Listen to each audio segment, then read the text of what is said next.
Good day at magandang gabi po sa lahat na nag-subaybay sa programa po natin. Maraming salamat muli tayo binigyan ng pagkakataon na magbahagi muli ng salita ng ating Panginoon. Napaka-importante po ang isa sa mga paksa na ating tatalakayin ngayon. Ito po ay relasyon din po sa konektado po ito doon sa ating mga previous na bahagi na ating pinag-aralan, Knowing Christ, series number 2.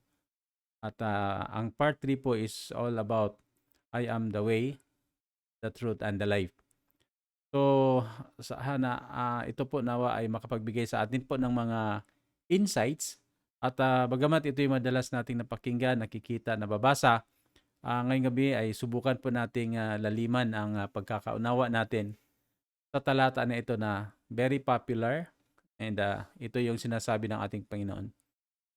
Kaya samahan niyo ako sa John chapter 14 verse 6 to 7. Dito po natin umpisahan ang ating pag-aaral. Jesus answered, I am the way and the truth and the life. No one comes to the Father except through me. Verse 7, if you really know me, you would know my Father as well. From now on, you do know him and have seen him. So kung babasahin natin ang kabanata ng aklat ni Juan, kabanata 13 hanggang 14, mababasa po natin dyan ang mga kanilang kalagayan ng mga disipulo ng ating Panginoon. At ito ay ating mababasa dito na ang ating Panginoon ay paalis na siya at na meron siya mga habilin sa mga disipulo. At mababasa natin to sa John chapter 14 verse 2 to 3. At mamaya atin pong, wala pong verse yan, pero mamaya ating babanggitin po yan. No, sinasabi ng ating Panginoon, I am going there to prepare a place for you. Yun po ang sinasabi ng ating Panginoon. So para sa mga disipulo, ito po yung bad news for the disciples because for more than 3 years, ay ang mga disipulo na po ito ay tinuturuan ng ating Panginoon. Those 3 years ay Jesus unified them, Jesus empowered them, Jesus equipped them, trained them, and Jesus showed them the miracles. At ngayon, ang mga salita ng ating Panginoon ay lilisan na siya sa sanlibutan, babalik na siya, papanik niya sa langit. And now the disciples, the apostles, will be their own feet doon sa pagpapatuloy sa ministeryo ng ating Panginoon. So, ang napasok sa isip nila, mayroong takot, may pangamba, at may mga pag-alinlangan dahil alam nila na they were persecuted by the Pharisees at ang mga Sadduceo, ang mga Roman authority, at ang mga Hudyo mismo ay those people ran after their lives to be killed. At yun po ang kanilang kinakatakutan. At ngayon, ang ating Panginoong Hesus ay naghabilin ng mga ilang salita. At para sa kanila, again, ang mga apostoles ay nangamba, nag-alinglangan sa mga ganap sa pagpanhik ng ating Panginoon pabalik sa langit. And here's my point, mga kapatid. And this is the best thing to learn about our topic, knowing about Christ. So our question for that specific scenario or situation, ano yung mga dahilan kung bakit ang mga disipulo ng ating Panginoon natatakot, nangangamba sa paglisan ng ating Panginoon? So, ang resulta po ito, mga kapatid, ito po ay mababasa natin later part of our text na ang mga apostoles ay they have the lack of knowledge about Christ. Kulang po ang kanilang karunungan, kaalaman patungkol sa ating Panginoon. At syempre, normally, dahil kulang ang kanilang kaalaman sa ating Panginoon, kulang din po ang kanilang pananampalataya. So, bakit ko po nasabi yon?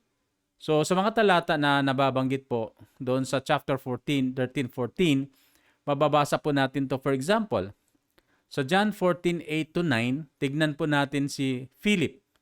Sabi ni Philip said, Lord, show us the Father, and that will be enough for us. So nag-alinglangan, no? Gusto ni Philip na makita niya physically ang Father, and sabi niya siya po'y nagbabanggit na that will be enough for us. So diyan po, mga kapatid, ang isang disipulo ng ating Panginoon, bagamat ay kasama siya ng ating Panginoon, kulang ang kanyang pagkakaunawa, ang pagkakakilala ng ating Panginoon. Then Jesus answered, "Don't you know me, Philip, even after I have been among you such a long time?" Sabi ng ating Panginoon, hindi mo pa talaga ako kilala, Philip. Matagal na tayo nagsama. So dito mga kapatid, kaibigan, makikita po natin na kulang ang kaalaman ni Philip kay Kristo at nagresulta ito sa kulang din ang kanyang pananampalataya kay Kristo. So definitely, yung sinasabi natin kanina na may pangamba, takot po sila dahil nga po naman talaga ay kulang ang kanilang kaalaman patungkol kay Kristo.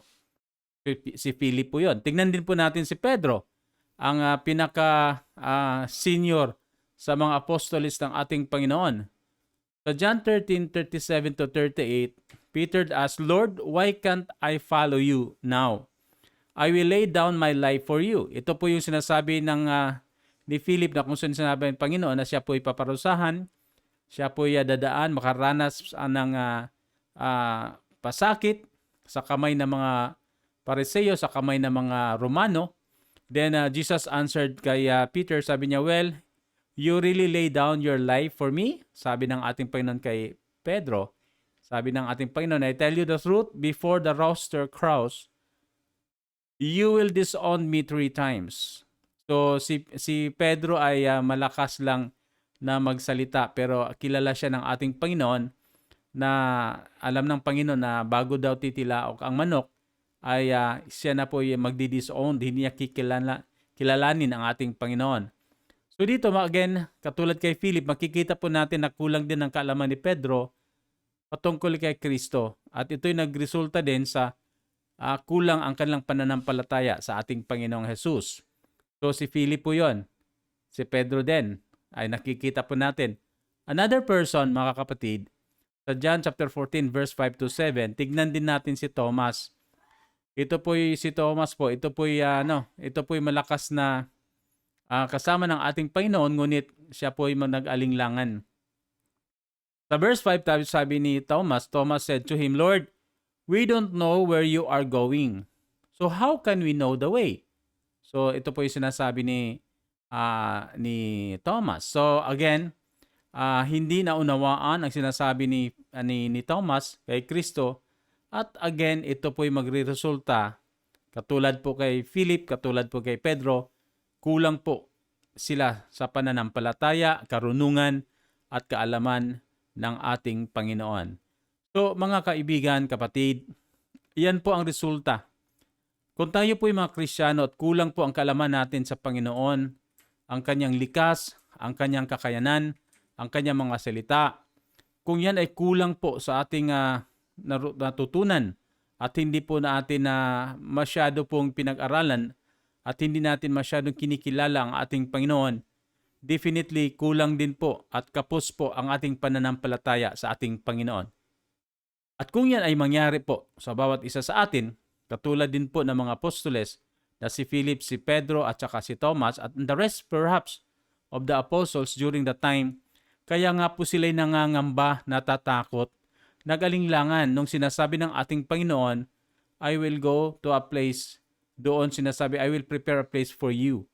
Ito po yung tinutukoy ang Panginoon kanyang paglisan papunta sa langit at maiwanan na po ang mga apostoles. So mga kapatid, this scenario, Jesus knew them, and again, anong ginagawa ng ating Panginoon? Jesus Christ strongly reaffirmed His promise and give encouragement to them.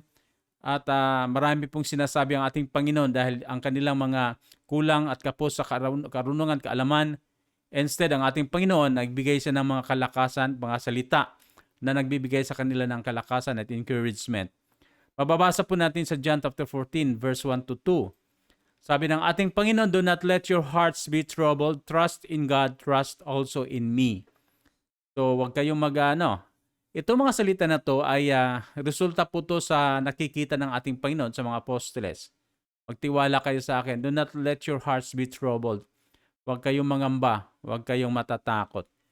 And then John 14:16-17, mula doon ay sinasabi ng ating Panginoon, "The Father will give you another counselor to be with you forever, and the Spirit of truth." So, hinabilinan po sila na sila po ay iwanan ng banal na Espiritu Santo at yun po yung magtuturo sa kanila kung ano pong gagawin. So yan po yung mga few encouragement ang binigay ng ating Panginoon sa mga natatakot na apostoles. Sa John chapter 14 verse 18 to 19, sabi doon, I will not leave you orphans, I will come to you. Sabi niya, babalik ako para sa inyo. So ito po mga kapatid, na John 14:27, continuation po sa chapter 14. Sabi na, peace I will leave you, my peace I give you. I do not give to you the world gives. Do not let your hearts be troubled and do not be afraid. So mga kapatid, very clear. No, very clear. Ang mga apostoles, again, kulang ang karunungan, kulang ang pananampalataya, at may takot, pangamba sa paglisan ng ating Panginoon, at ang ating Panginoon nagbibigay siya ng kasigasigan. So, my question is that again, mga kapatid, what causes their troubles and worries? Ano po yung anong dahilan kung bakit sila natatakot? Because of their lack of knowledge.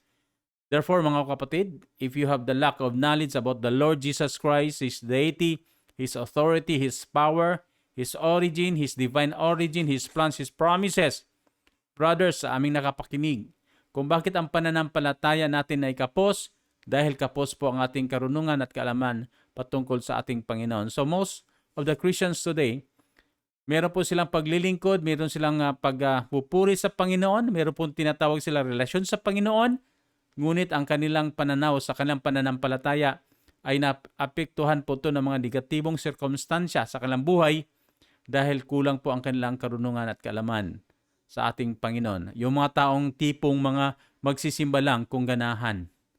Yung mga taong bumibisita lamang sa simbahan kung may time. Yung mga tao na mga mananampalataya na kung saan mag-offering lang sa simbahan kung may sinsilyo o may tira-tirang pera sa kanilang bulsa. Yung tipong mga Kristiyano daw na manalangin lamang kung may mga problema.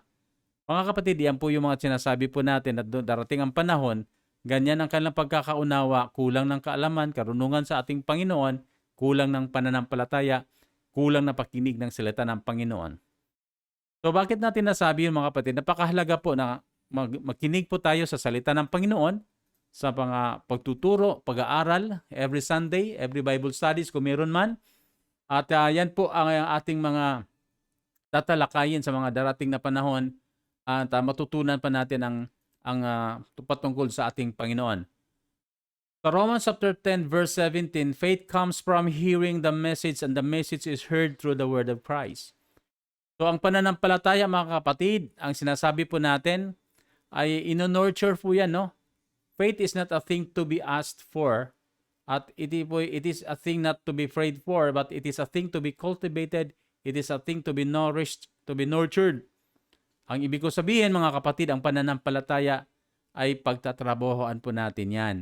Hindi po yan na pinapanalangin lang po natin, hindi lang po yan hinihingi po natin ang tinatawag nating pananampalataya, dahil ang pananampalataya kinocultivate, dinidiligan, tinutubigan, nilalagyan ng fertilizer. At sa talata sa Romans 10:17, ang pananampalataya comes from hearing the word of God. So, if you are very intentional to your faith in the Lord Jesus Christ, to have a stronger faith, sana wag kayong bumitaw sa pakikinig ng salita ng Panginoon sa pamamagitan ng radio, sa pamamagitan ng Facebook, sa pagbabasa ng Biblia, sa pag-attend ng mga Bible studies every Sunday na kung saan ang mga simbahan ay naghahayag ng salita ng Panginoon tungkol sa ating Panginoong Jesus. So paano? Sa pakikinig ng salita ng Panginoon, diyan uusbong ang ating pananampalataya.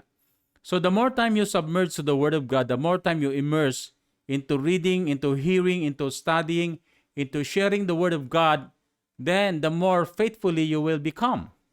So ibig sabihin, ang taong mga mananampalataya, naglalagay sa simbahan po yan, naglalagay po sa paglilingkod sa ating Panginoon. Therefore, why you worry much about COVID? Why you worry much about food na wala kayong pagkain? Bakit nagwo-worry tayo sa mga kalamidad na dumadating? Bakit tayo magwo-worry sa mga illnesses na dumadating? Bakit tayo natatakot sa coming of the Antichrist? Bakit tayo natatakot sa ating buhay? Mga kapatid, sa totoo lang, In fact, all this will come. Dahil sinasabi ng ating Panginoon, may binabanggit ko po ay darating po yon. Sinasabi po ng ating Panginoon. At second, mga kapatid, sa aking mga nababanggit na mga sitwasyon, sa kunaman yan, walang taong pwedeng pumigil sa mga ito. No one, no person. Ibig sabihin, limitado po tayo. In fact, God already told us that this creation is bound to decay. It is bound to destruction. That the whole world is under the dominion of the evil one, and the whole world is full of trouble in these times. So mga kapatid, worries and fear, it is because you do not know Christ, His words, His warnings, His promises, His purpose. So it is high time really to really know, to really understand, to really study the Word of God. Therefore, it is important to know Christ, to hear Christ. And tonight, mga kapatid, we have our series number 2, part 3, I am the way, the truth, and the life. If we will, if you let me read again our main text, John 14:2-7, in my Father's house are many rooms. I am going there to prepare a place for you, sabi ng ating Panginoon, and I will come back and take you to be with me, that you also be with where I am. You know the way to the place where I am going. Thomas said, Lord, we don't know where you are going, so how can we know the way? Then Jesus answered, I am the way, the truth, and the life. No one comes to the Father except through me. If you really knew me, you would know my Father as well. From now on, you know Him and have seen Him. So this is statement, brothers, number 1 is that Jesus is the way. So gaano mo kakilala si Kristo na sinasabi niya siya ang daan? This is very important. This is very popular verse among Christians. However, today we will dig deeper the Word of God for us to really know and appreciate our knowledge about Jesus Christ when He said He is the way. So before going further, mga kapatid, when Jesus said He is the way, let us learn the Old Testament period so that we will understand that Jesus as the way. So again, do you know that even before the coming of the Lord Jesus Christ in the flesh, brothers, si Propeta Isaiah ay may sinasabi na po siya sa ating Panginoon patungkol sa ating Panginoon. Prophet Isaiah, 700 more or less, 730 years before the coming of the Lord Jesus Christ, nagprophesy na po siya, nagbabanggit na po siya. At ito po ang ay ating babasahin. Nung bago dumating ating Panginoon, Prophet Isaiah in Isaiah 35:8-10, and a highway will be there. It will be called the highway of holiness. The unclean will not journey on it. It will be for those who walk in the way. Wicked fools will not go about on it. No lion will be there, nor will any ferocious beast get up on it. They will not be found there.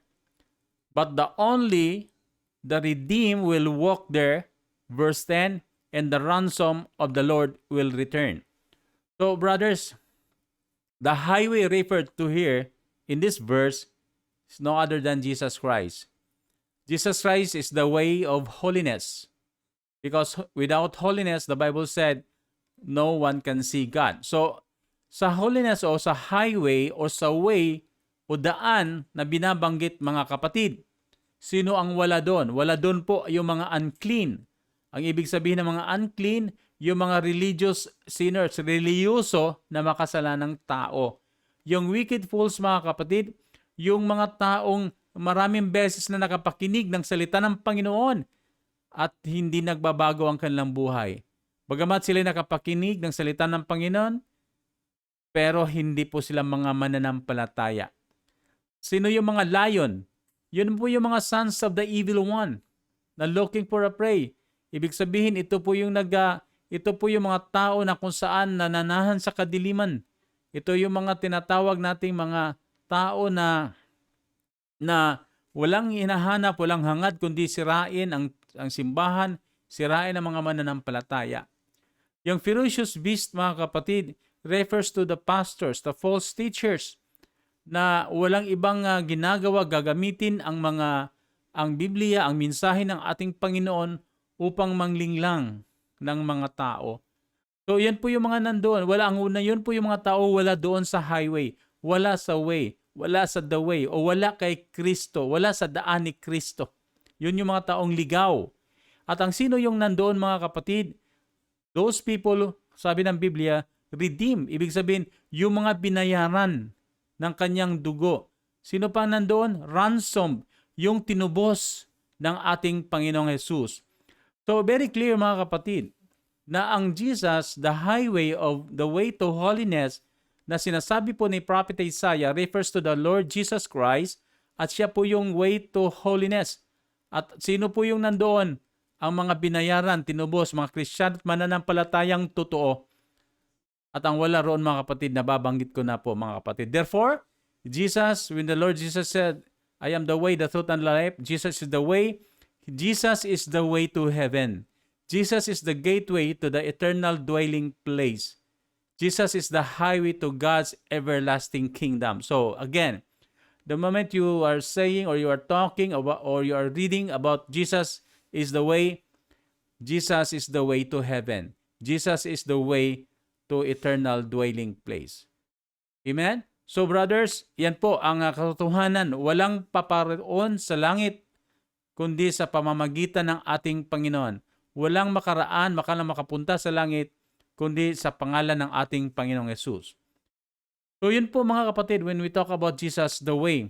So just like in the highway, for example mga kapatid, sa physical na kalsada po natin, there are traffic signs, there are instructions, merong stop, merong go, merong no left turn, no U-turn, right turn, merong mga red light, merong U-turn, merong tinatawag na minimum speed, no overtaking, merong 40 maximum speed, merong tinatawag na maximum speed is 100. So if you are in the highway, you don't only need to read all the traffic signs.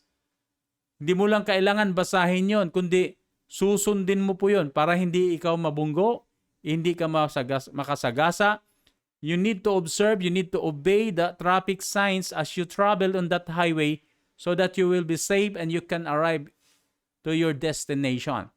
So in the same saying, brothers, when the Lord said highway, in this way, in this journey to heaven, in this journey on earth, there are traffic signs.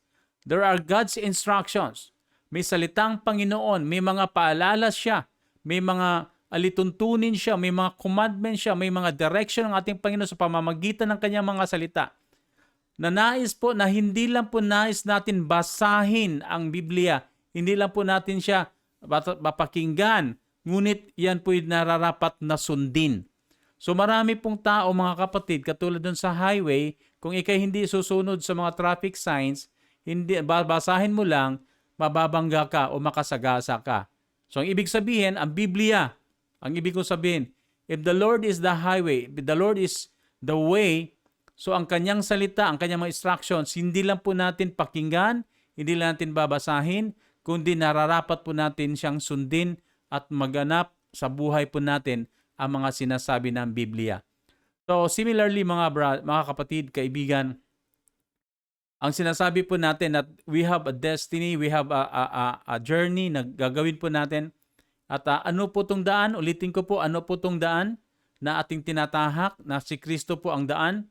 Hindi po ito daan ng katahimikan sa kaisipan dito habang tayo ay nasa sanlibutan. Hindi po ito daan sa kaligtasan sa mga sakuna dito sa sandaigdigan. Hindi din po ito daan sa katiwasayan, sa hanapbuhay dito sa mundong ibabaw. Hindi po ito daan sa pagpapala ng pamilya habang nandito po tayo sa lupa. Hindi po ito daan sa kapanatagan natin dito sa mundo. Dahil sabi po nga, because this world is full of troubles under the control of the evil one. This world is bound to corruption, prostration. Yan po yung sinasabi ng Biblia. So ano kung ibig sabihin mga kapatid? Pag sinasabi natin daan, hindi po ito daan para sa sariling kapasyahan. Kaya si Kristo ay naging daan sa katahimikan, daan sa kaligtasan, daan sa katiwasayan, daan sa pagpapala at kapanatagan sa gitna ng unos, sa walang humpay na suliranin, sa mga di matatakasang sigalot sa ating buhay, kawalan sa buhay, kasadlakan sa mundong ibabaw. yan po'y kasama natin ating Panginoon when we will overcome it, mga kapatid. So yun po, mga kapatid, dahil marami pong naghahanap ng katahimikan sa pamamagitan ng pera, sa pamamagitan ng kanilang kakayanan. Pero wala rin nangyayari, mga kapatid. Ang katahimikan, kapayapaan, kaligtasan, katiwasayan, nung kasama natin si Kristo sa ating buhay.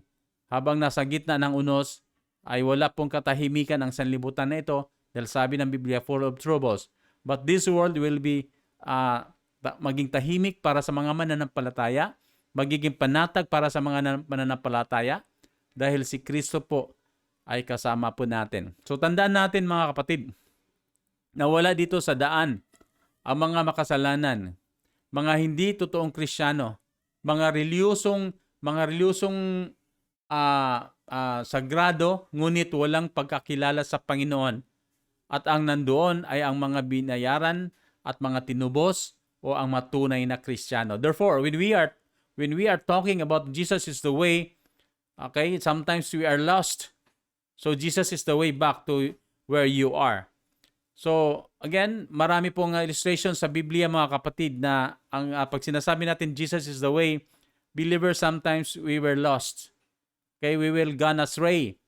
Like the prodigal son, like the parables, the lost coin and the lost sheep. Again, if you have that kind of situations in your life, na ikay naliligaw, mananampalataya, naligaw, okay, humihiwalay sa gawain ng ating Panginoon, Jesus is the way back to the sheepfold, brothers. Back to the household of God. So Jesus is the way to heaven, our final resting place, a place prepared by Jesus. Jesus is the way to life, to a pleasing life. Jesus is the way to righteousness and holiness. So 1 Corinthians chapter 1, verse 30, it is because of Him that you are in Christ, who have become more as for us wisdom from God, that is our righteousness, holiness, and redemption. So anong ibig sabihin? Ang katuwiran mo ay hindi yan nagdadala sa iyo sa Diyos, kundi ang katuwiran ni Kristo na nasa iyong buhay ay yan ang madadala sa inyo sa katuwiran na ninais ng Diyos Ama na nasa langit. So the righteousness of Christ is with us. Hindi yung katuwiran natin. Tayo po'y naging kaaya-aya sa harapan ng Diyos. We are righteous before God and because of the righteousness of Jesus Christ. Amen? So yun po talata na yun. Ang ibig sabihin po yun. Ibig sabihin siya po ang kapamaraanan. Ang kabanalan mo ay hindi yan magdadala sa iyo sa presensya ng Diyos, kundi ang kabanalan ni Kristo na nasa iyo, nasa atin, ay yan ang magdadala sa iyo sa presensya ng Diyos. So Jesus is the way to God's holiness, because without holiness, no one can see God.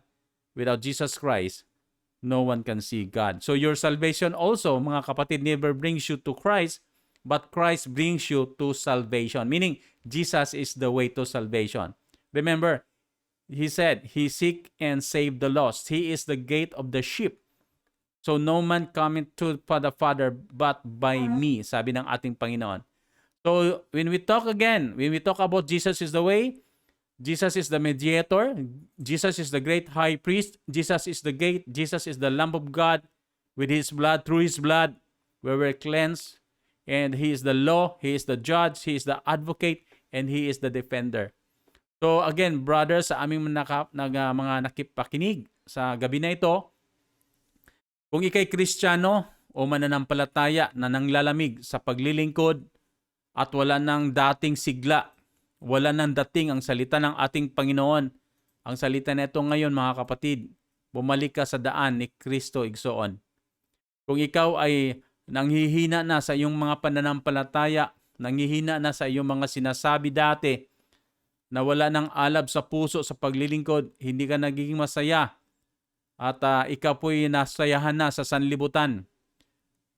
Kapatid, igsoon, lumakad ka, pauli, at balik ka sa daan ni Kristo, mga kapatid. Kung ikaw ay nalilito sa buhay dahil sa problema, dahil sa kawalan, sundin lang natin, katulad ng sinasabi ko kanina, ang traffic signs, traffic instructions. We need not to read only, but we need to obey the Word of God. Sundin na lang natin ang salita ng Panginoon. Yan po ang daan papunta sa katahimikan kasama si Kristo. Kung ikaw ay nadadala na sa agos ng kasalanan dito sa sanlibutan, bumalik ka, kapatid, sa tunay na daan. Walang iba kundi ang ating Panginoong Yesus.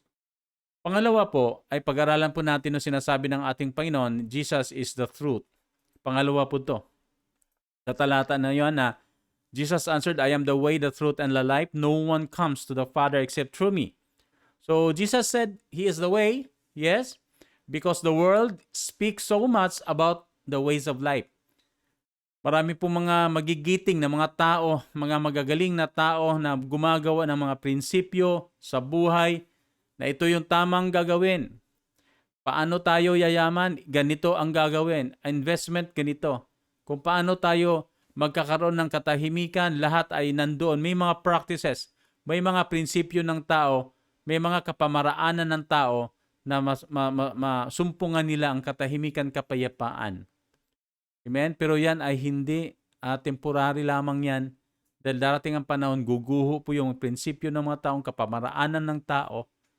Maraming mga pangreliyon na grupo, and this speaks about they have the way to prosperity. May mga preachers, they will be preaching about the way to abundant blessings. May mga teacher of the Word of God na nagtuturo kung paano yayaman, paano tayo magkakaroon ng katahimikan, and so on and so forth. They proclaim this, mga kapatid, but actually they mislead people into believing them instead of the pure Word of God. Amen? Sometimes kasi may mga pangreliyon at may mga turo na kung saan na ha-highlight ang mga bagay na inaasam-asam ng tao, pero hindi na-highlight yung kasalanan. Hindi nag-highlight yung kapatawaran, pagsisisi sa kasalanan.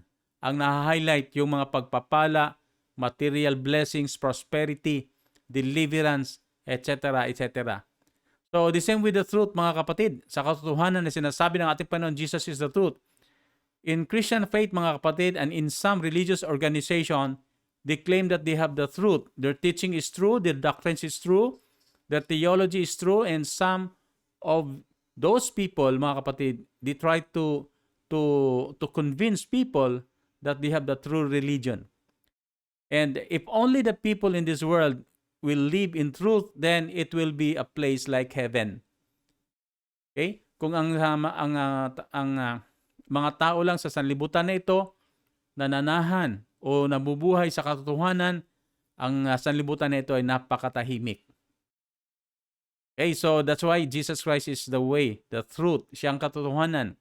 So, but here I am talking to you, brothers, the truth about God, about the Word of God, about Jesus Christ being written in the Bible.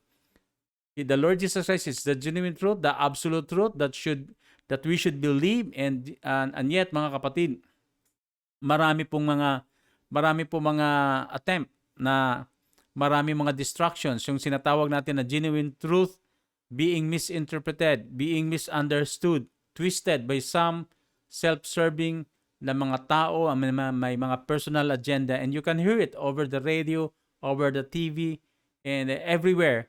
May mga taong nagpipreach, the genuine truth being twisted, misinterpreted, mga kapatid, and it mislead many people. In some Christian denominations today, there are a lot of disagreements among the Christian community. May mga misunderstanding with regards to the major doctrines in the Bible, and somehow this religious teaching, instead of leading them to Christ, instead of directing them to heaven, instead of showing them to praise the Lord, to glorify the Lord, it turned out to be they were separated from the presence of the Lord. They are alienated from the pure intention of the Bible and somehow endanger these people to damnation.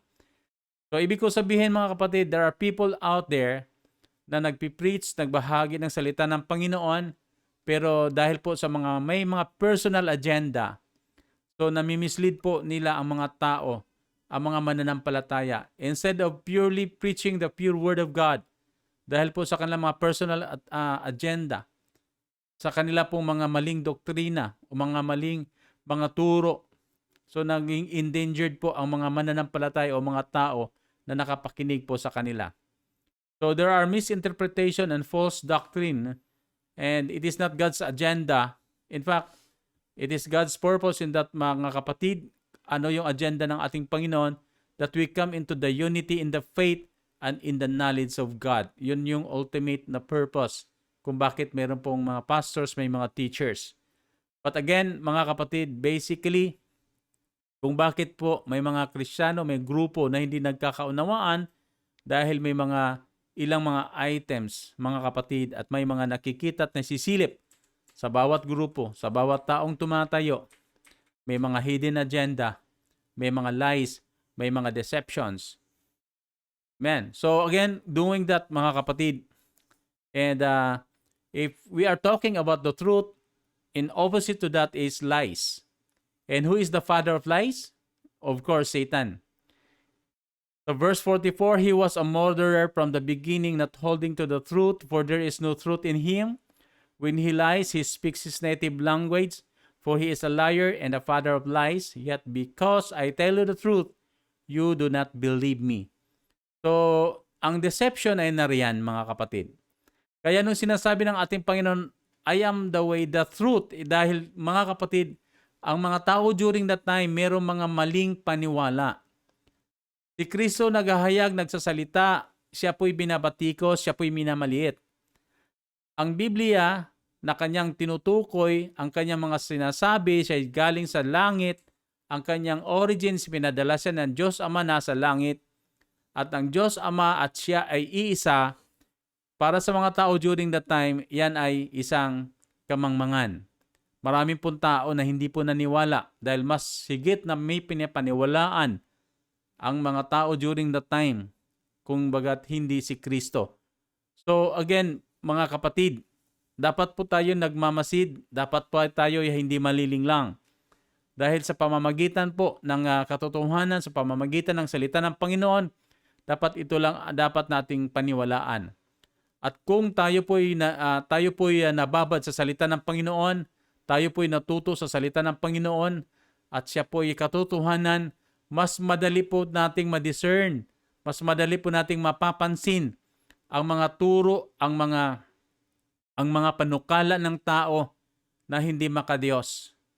Marami pong nalilinglang sa kamalian, sa mga kasinungalingan, yan man ay pangreliyon dahil ang mga tao po ay naging mangmang sa salita ng Panginoon. Ang katotohanan po ay hindi po nila pinapaniwalaan. Okay?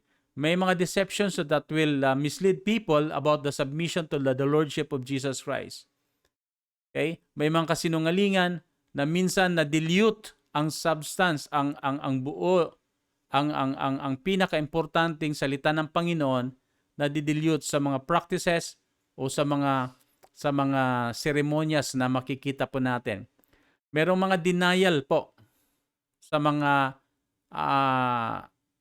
simbahan. May mga denial, may mga self-denial, may mga tradisyon, may mga kultura na mas pinapanindigan kaysa salita ng Panginoon. So why I say that Satan is the author of lies, because it was written also in the Bible sa John chapter 8 verse 46 to 43 to 46, yung binabasa natin kanina, he was murderer from the beginning, not holding the truth. If you remember, mga kapatid, if you go back to the Garden of Eden, meron po doong that the serpent was more crafty than any of the wild animals the Lord God have made, and he said to the woman, did God really say you must not eat from any tree in the garden? So yun na yung mga deceptions, mga kapatid. The very clear instructions of God to this two person, Adam and Eve. Pero ang diablo, ang serpent, talagang pilit niyang i-divert ang attention. Instead of following, mag-inject po siya ng mga misinformation. At sabi din niya, did God really say you must not eat from any tree in the garden? So parang magbibigay po siya ng second thought, mga kapatid. Kung yan ay i-entertainin mo, yan, malilinglang ka. And finally, ang babae, si Eva, ay nalilinglang at sinuway niya ang utos ng ating Panginoon. Sa verse 4, also on that the same chapter, sabi na, you will not surely die. Kasi sabi ng babae, you will die. Pero sabi ni Satan, you will not surely die. So the same saying, mga kapatid, ang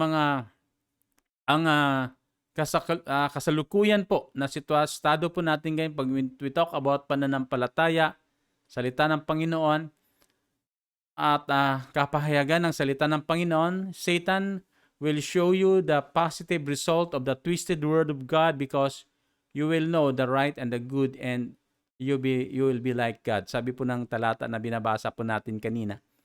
So, ang ibig kong sabihin mga kapatid, ito po ay warning po sa atin that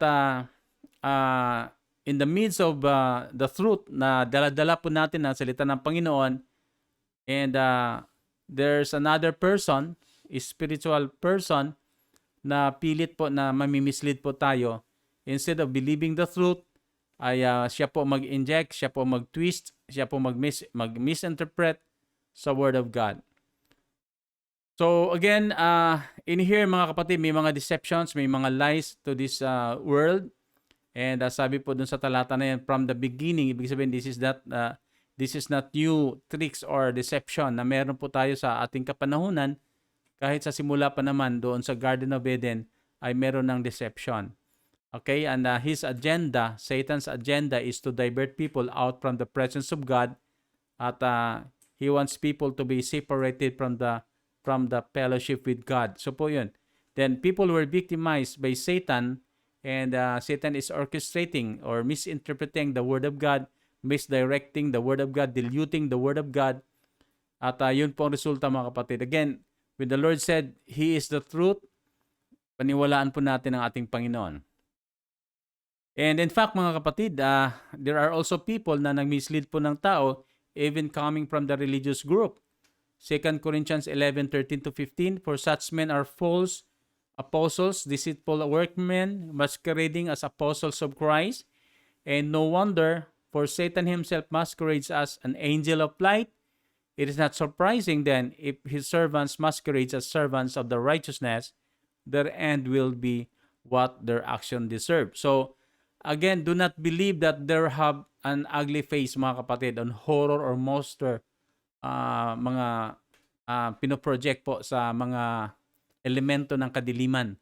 So, minsan pala ay gagwa po ang gagaling, at ang mga deceiver ay masquerading as the angel of light. So, hindi po yan na totoo na ang lahat po na mga masama o mga bad spirit or an agent of Satan ay minsan pala yung mga magagandang lalaki, religious people, okay, well versed in the Bible, fine clothing perhaps, respected by people.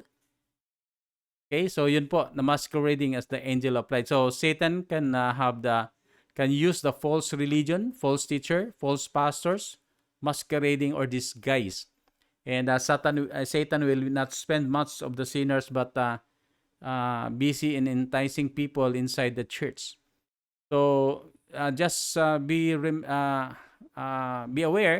na may mga false religion, may mga false teaching, may mga false believers, may mga false preacher, and may mga false pastors and false servant, mga kapatid, sa ating kasalukuyan.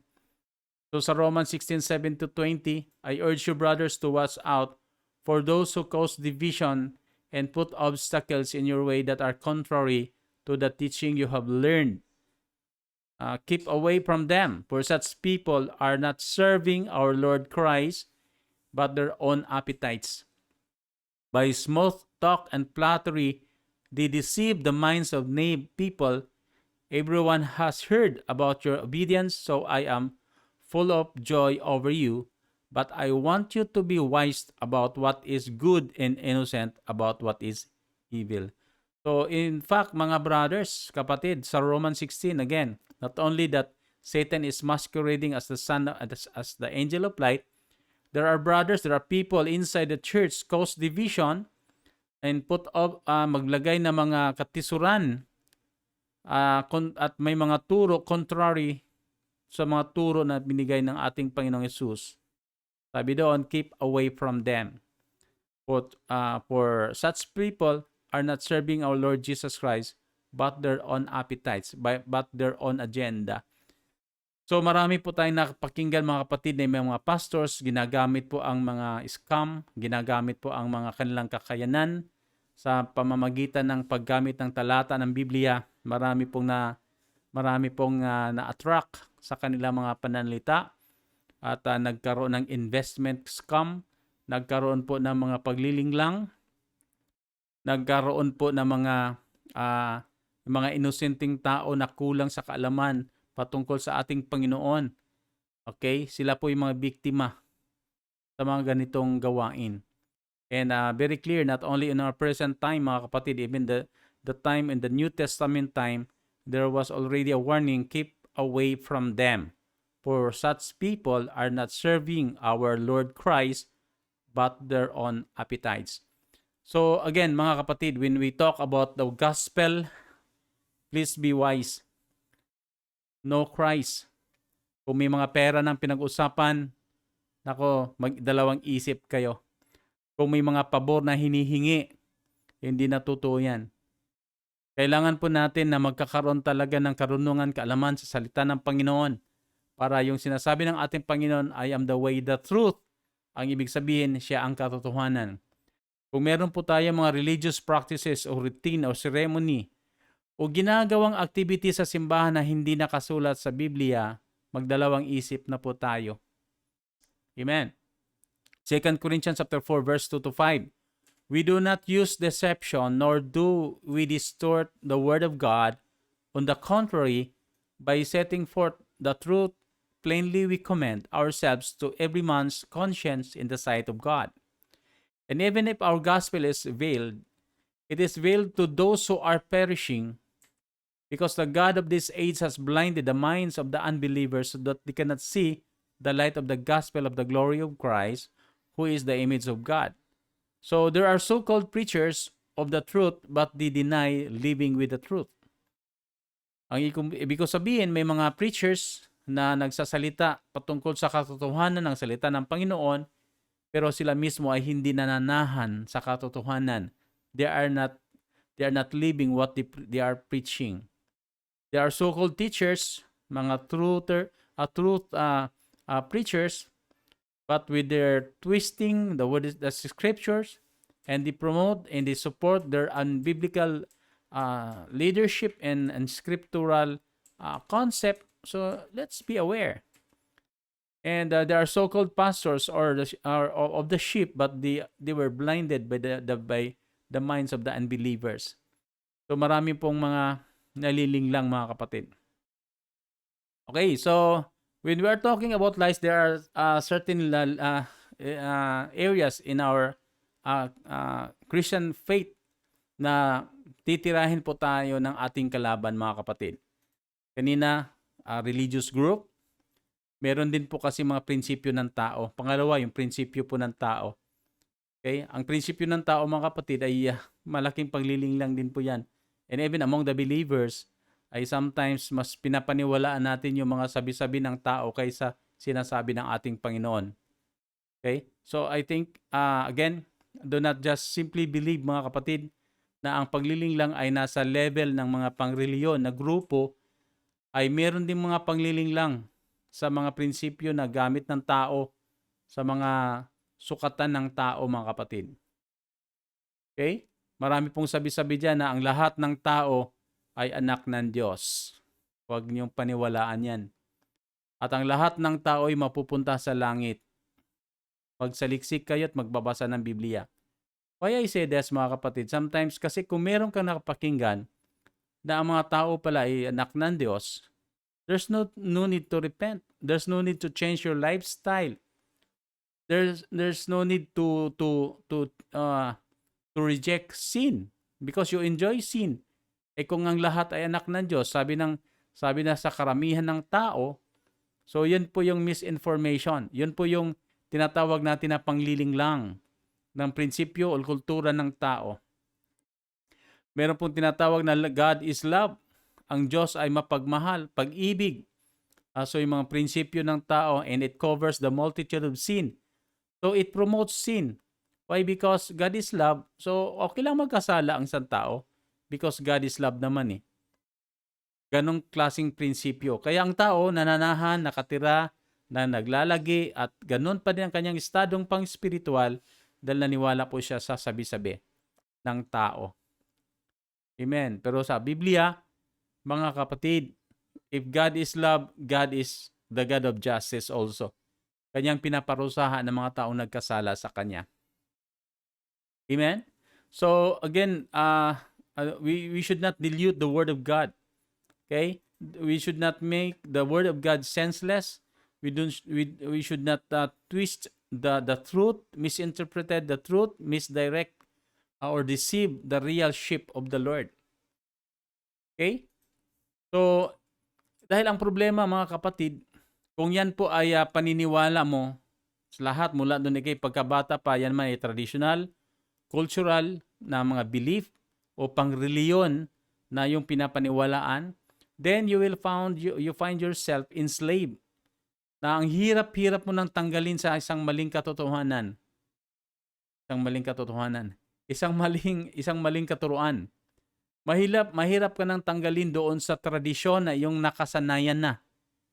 Mahirap ka nang tanggalin doon sa kasinungalingan na iyong isinasabuhay na. And you will find yourself, mga kapatid, even makakapakinig ka ng katotohanan patungkol kay Kristo, mas piliin mo yung iyong natutunan na bumaon ka na dyan sa tradisyon, sa kultura, bumaon ka na sa reliyon mo, at simula sa bata ka pa, yun ang pinapaniwalaan mo. Yun po yung danger na ang isang kamalian na pangreliyon o prinsipyo ng tao o tradisyon man yan, ay magkakaroon ka ng slavery, magkakaroon ka ng bondage at wala ka na, mga kapatid. Kaya po sinasabi ko po to dahil marami pong tao na naniwala sa mga religious belief, mga religious ceremony o mga rites na ginagawa. And isinasabuhay nila yan. And they will found themselves under the bondage. Ang hirap ng tanggalin kung ikaw po ay nandoon sa kalagayan na yan. Paninindigan mo na yan. You will use your humanistic view, humanistic principles. Gagamitin mo yung mga sabi-sabi. Gagamitin mo na yung pinapaniwalaan mo na hindi nakasulat sa Biblia. You are enslaved. Kaya nga po, mga kapatid, sabi po sa John chapter 8 verse 31 to 32, it says, if you hold to my teaching, you are really my disciple. So meaning, kung meron ka pong ginagawa ngayon, yan man ay pangreliyon, pinapaniwalaan mo, sinusunod mo, at pinapanata mo, may panata ka, na tuwing mahal na araw, gagawin mo yung panata mo, tuwing Christmas may ginagawa ka, tuwing may mga pinapanata ka, may mga sinusunod ka, you are devote ka, at lahat ay gagawin mo, pagsikapan mo, yan man ay pangreliyon, yan man ay katuwiran ng tao, prinsipyo ng tao, hindi ka disipulo ng ating Panginoon. Ika'y disipulo ng dyablo. Dahil malinaw po, sabi ng Panginoon, if you hold to my teaching, you are really my disciple. So kung yung ginagawa natin, lahat dapat ay mga turo ng ating Panginoon. Kung may ginagawa kang pangreliyon, ulitin ko po na hindi nakasulat sa Biblia at hindi po na sinasabi at tinuturo ng ating Panginoon, hindi ka po disipulo ni Kristo. Ika'y alipin sa maling sistema, maling turo. Kaya nga po, sabi po doon, if you will proceed with that verse, then you will know the truth and the truth will set you free. So anong ibig sabihin? Yung naging alipin ka sa maling paniwala, yung alipin ka sa maling tradisyon, yung alipin ka sa maling pangreliyon na seremonya, tradisyon o kultura na nakagisnan mo na muna noong bata ka pa, na ang hirap na tanggalin sa iyong dugo, sa iyong buhay, ang hirap mo nang magiging born again, ang hirap mo na magsisisi sa kasalanan, nakastak na sa puso mo yan. So, ang mag-alis sa iyo dyan, walang iba kundi ang katotohanan, ang turo ng salita ng ating Panginoon. Amen. Pero kung sa kasalukuyan, meron kang ginagawa na hindi nakasulat at hindi tinuturo ng ating Panginoon na malinaw na ikay hindi disipulo ng ating Panginoon at ikaw po ay nalilinglang. Pero kung sakali man, kung nakapakinig ka ngayon, kung i-check mo ang mga ginagawa mong pangreliyon, alam ko meron kang mga seremonyas na ginagawa. Meron kang mga ritual na sinusunod paulit-ulit. And if you are holding to my teaching, sabi ng Panginoon, then you are really my disciple. So alisin mo yun. Kung hindi yan tinuturo ng ating Panginoon, umalis ka dyan. Tanggalin mo yan, itigil mo na yan. And then you will know the truth. Matutunan mo ang katotohanan at the truth will set you free. So kung bakit po ang mga tunay na Kristiyano ay nawawala sa dating sistema, nawawala sa dating tradisyon dahil sa katotohanan sa pamamagitan ng salita ng ating Panginoon. Amen. So mga kapatid, the last portion, mga kapatid, Jesus is life.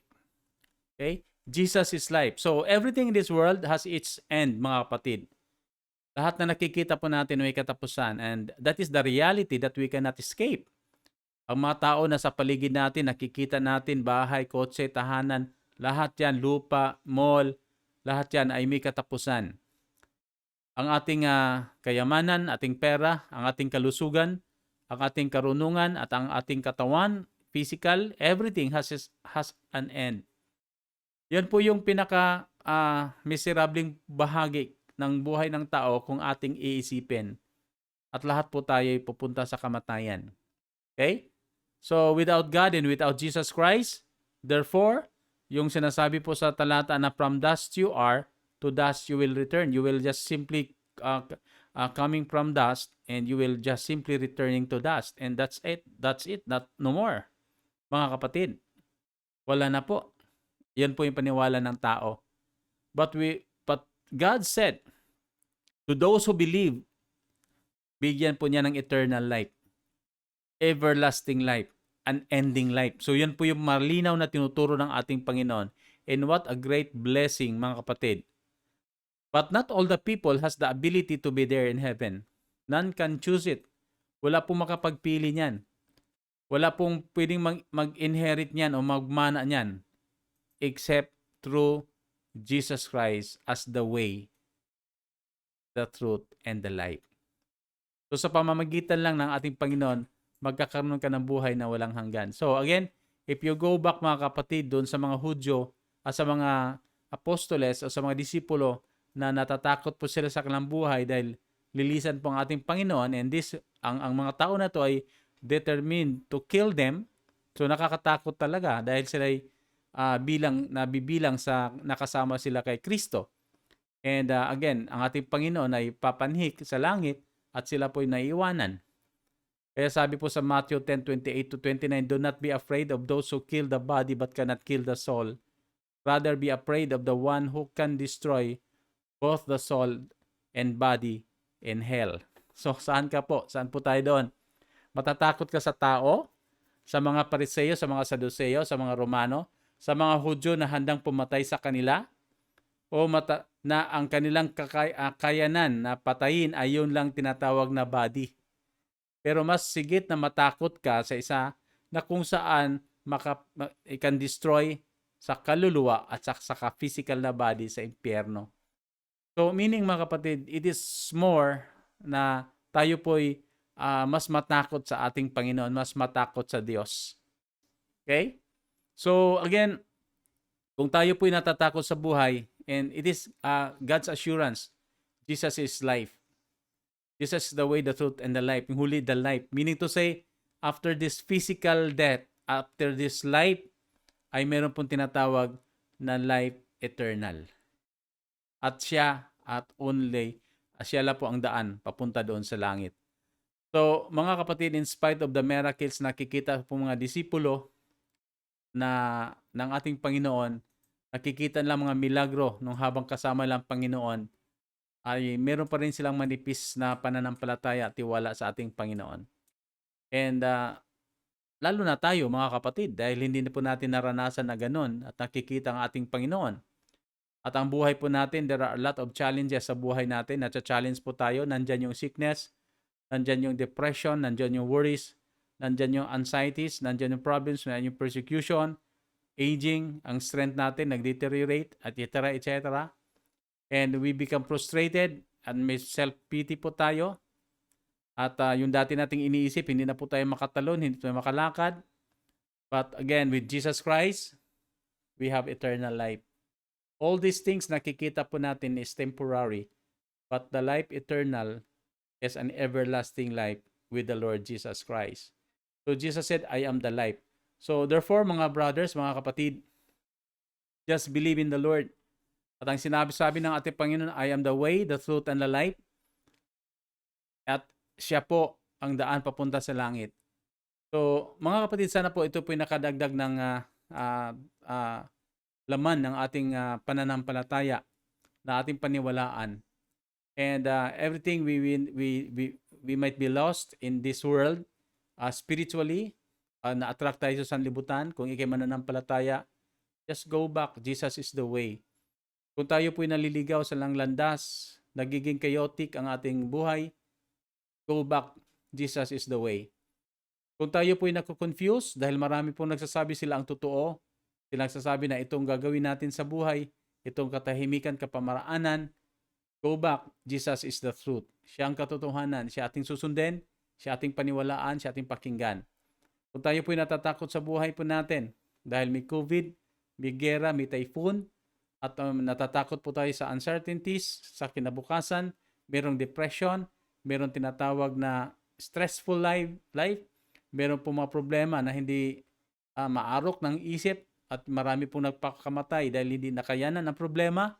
Jesus said, I am the life. So brothers, trust in the Lord. Everything, in all you do, magtiwala tayo sa ating Panginoon. Mas paniwalaan po natin si Kristo kaysa sistema ng sanlibutan o prinsipyo ng tao. God bless po.